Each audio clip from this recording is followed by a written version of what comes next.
प्रशासन म्हणजे केवळ लोकांच्या अडचणी सोडवणं नाही, तर समाजातील व्हॉइसलेस घटकांच्या देखील गरजा ओळखणं असतं. जिल्हाधिकारी कार्यालय हे सर्व प्रकारच्या समस्यांच्या फायलींनी भरलेलं मोठं भांडारच असतं. पण टेबलाच्या पलीकडे जेव्हा फक्त अर्ज, फायली, आदेश, नियम या व्यतिरिक्त एक माणूस आहे याची जाण ठेवली जाते, तेव्हाच खरं प्रशासन सुरू होतं. लातूरच्या सद्यकालीन जिल्हाधिकारी वर्षा ठाकूर घुगे यांनी फायलींच्या पलीकडे ह्या आपल्या पुस्तकातून प्रशासकीय काम करत असताना त्यांना आलेले अनुभव, त्यांना भेटलेली माणसं व त्यांच्या समस्या सोडवण्यासाठी त्यांनी केलेल्या प्रयत्नांविषयी सहज, सोप्या, संवादी भाषेत मांडणी केलेली आहे. विविध जिल्ह्यांमध्ये काम करत असताना त्यांना समाजाच्या अनेक स्तरांतील लोकांना जवळून पाहण्याची संधी मिळाली.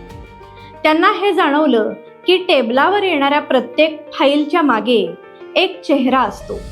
त्याचं आयुष्य, त्याचा संघर्ष, त्याची आशा आणि त्याची कथा असते.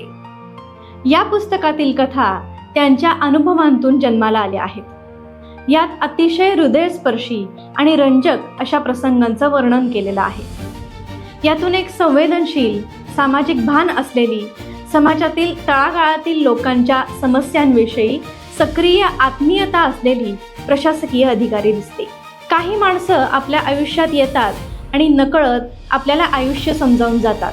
हे त्यांच्या या पुस्तकातील मनोगताचं पहिलंच वाक्य विशेष लक्षवेधी आहे. द युनिक फाउंडेशन प्रकाशित अतिशय वाचनीय आणि रंजक असलेलं हे पुस्तक मिळवण्यासाठी खालील नंबरवर संपर्क करा.